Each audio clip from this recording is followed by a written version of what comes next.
Hello, this is Joey Davidson, Senior Gaming Editor at TechnoBuffalo.com, and I'm here with a look at Monaco. What's yours is mine.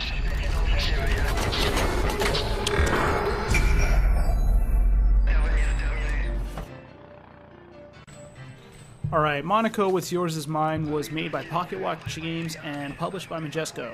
That's right, the same Majesco with that old B logo that's not really in use anymore. Those guys have been publishing and making games since the mid-'80s. Anyway, this is a top-down stealth co-op heist title that just released on the PC platform, and it's set to drop soon for Xbox Live, but I think it was recently delayed.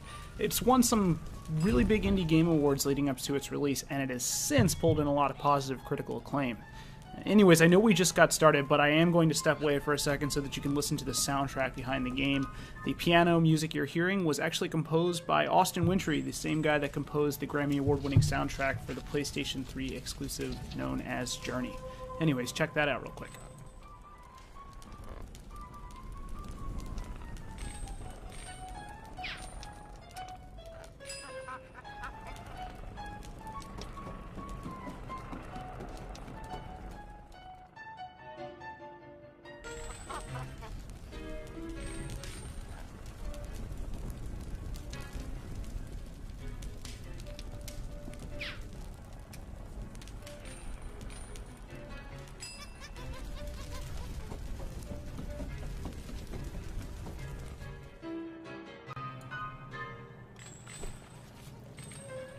I have to admit that I am, unfortunately, doing Monaco a big disservice. First of all, I'm not quite good at the game yet.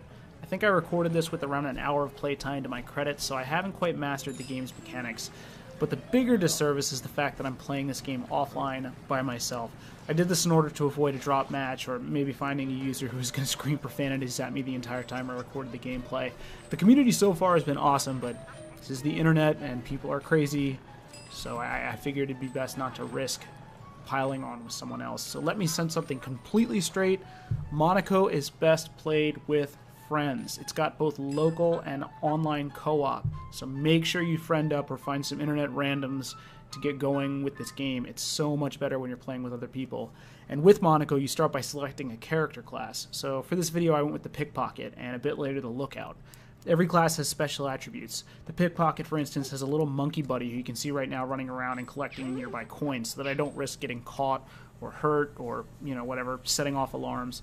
There's also a mole who can dig through walls, a gentleman who can disguise himself, and a lot more. When you pick which characters you use, it pretty much defines how you're going to play the game for that level. You pick each level. So, especially when you're with friends, scouting, cache hunting, and sneaking are all done better by individual classes. And that basically creates this automatic layer of teamwork and reliance right off the bat and right from the get-go. Monaco becomes a much more strategic and cooperatively rewarding experience. Look at me just running away. I'm so terrible at this game, I'm sorry. Pay attention to me lose for a bit.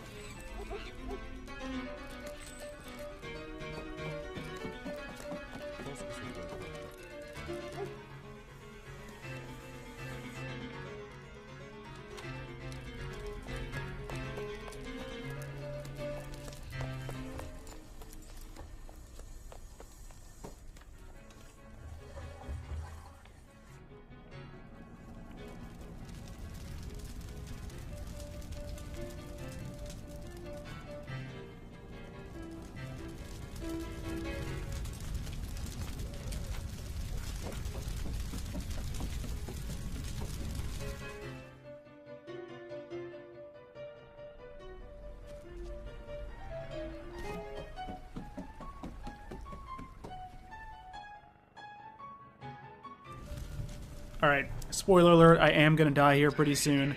But one of the big advantages that you have when you're playing with friends in Monaco is that you're able to cooperate and work together to distract guards or discover other parts of the map. It's not reliant on one single player to be the distractor, to run away, and to make sure that the exit is reachable at all times. That's the trouble I got myself into here. I do make it through this particular floor of this map just by running away like an idiot like you see me doing, but it's much easier and really a lot more fun when you're actually able to play the game with others and work together towards saying like, hey, I'm going to distract the guards, you head towards the exit, I'm going to hide inside a vent and then make my way that way. So much easier, so much better, and especially when you're communicating with others. So that is why I say that you should be playing this game with your friends. It's cool to play with randoms, but I mean, if you've gamed online before, you always know that you're going to find that guy or that girl who decides, I'm going to run off by myself and forget the mission at hand, or I'm just going to walk around getting coins. So that is definitely a big positive to playing with friends, and that's why I recommend it. I will say that this game is not going to be for everyone. I feel like I've been saying that a lot with the games that we're playing lately, but we're seeing sort of an indie game renaissance right now, and it's incredible for me as a fan of the genre of gaming that indie games tend to explore. This stealth, sneaking heist game is difficult. Monaco's not easy, and it's not an instantly rewarding game. It's one that takes a lot of time and patience to master. And as you can see here, I'm bumbling like an idiot walking through fire. I'm nearly dead. I don't care. I'm still having a lot of fun with the game. And like I said, I am going to die here in just a second so we can enjoy that together. But if you are a fan of stuff that makes you think, stuff that's a little bit different, perhaps not nearly as instantly gratifying as a military shooter, for instance, check out Monaco. It's cool, especially if you have friends. As I keep saying, you will want to play this with partners. If you're playing solo, that's fine too. I've played a lot of it by myself as well. It's definitely more difficult, but I'm still having fun with it. Oh man, look at this. Just dead. So I will switch over to the pickpocket. When you die in the level, you can't use that class anymore, at least that's my understanding. So anyway, you can check out the end of this video and stay tuned for more. We'll be covering more indie games and mass games here on Techno Buffalo. And as always, I'm Joey Davidson, and I will catch you next time.